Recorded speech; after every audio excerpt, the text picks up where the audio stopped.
Nakatingin kayong lahat sa akin mukhang isa ako sa pinakabata po dito umaten.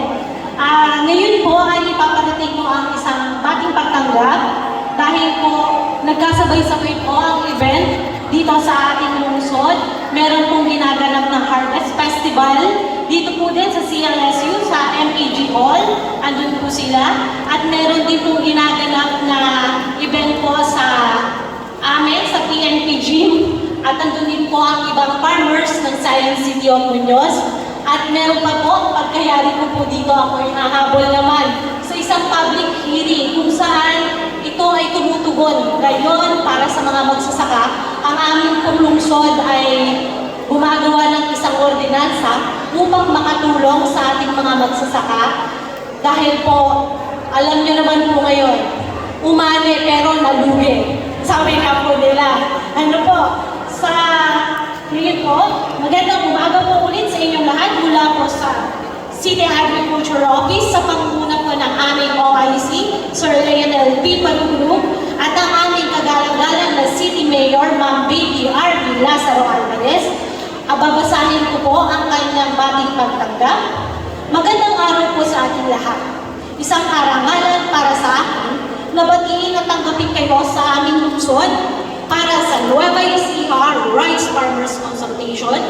Ang pagtitipong ito ay bunga ng pagkakaisa ng utak magsasaka Novo Ecija, umane, nagkakaisang magsasaka Novo Ecijano ng Mane, Bantay Bigas at Kilusang Magbubukid ng Pilipinas, KNP, at ang iba pa pong organisasyon na dumalo po dito, at lalong-lalong na sa mga ating mga nanay, tatay, tsuhen, tsahen, ate at kuya, manong-manang, welcome po dito sa ating FPJ Hall.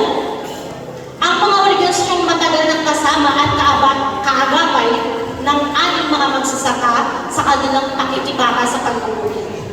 Hindi po lingid sa atin na mabigat ang krisis na kinakaharap ng ating sektor ng agrikultura. Mula nang ipatupad ang Rice Liberalization Law, unti-unting bumagsak ang presyo ng palay habang nanatiling mataas ang presyo ng bigas. Sa sitwasyong ito, sino po ba ang pinaka-apektado? Walang iba, kundi ang ating mga magsasaka at manggagawang bukid. Kung ang Nueva Ecija ay tinaguri ang Rice Granary of the Philippines, ay pinapasa ng ganitong bigat, paano ba kaya ang ating mga karating probinsya? Kung hindi natin bibigyang pansin at aksyon ang sitwasyong ito, malalagay sa panganib ang mismong kabuhayan ng libo-libong pamilya at ang kasapatan ng ating supply ng bigas. Kaya napakahalaga ng konsultasyong ito. Dito natin maririnig ang tunay na tinig ng mga magsasaka. Maipahayag ang kanilang saloobin at higit sa lahat, maitataguyod ang mga panawagan para sa makatarungan at patas na polisiya.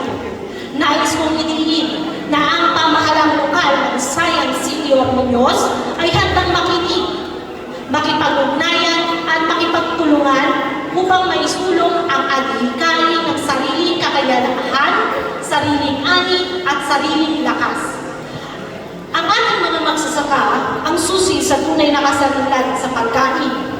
Kung sila ay mapoprotektahan at matutulungan, tiyak na masisiguro natin ang kinabukasan ng ating mga pamilya at ng buong bansa. Kaya naman, inaasahan ko na mula sa pagtitipong ito ay lalabas malinaw na pagkakaisa at konkretong hakbang upang bigyan ng agarang tugon ang krisis na kinakaharap ng sektor ng mga magsasaka.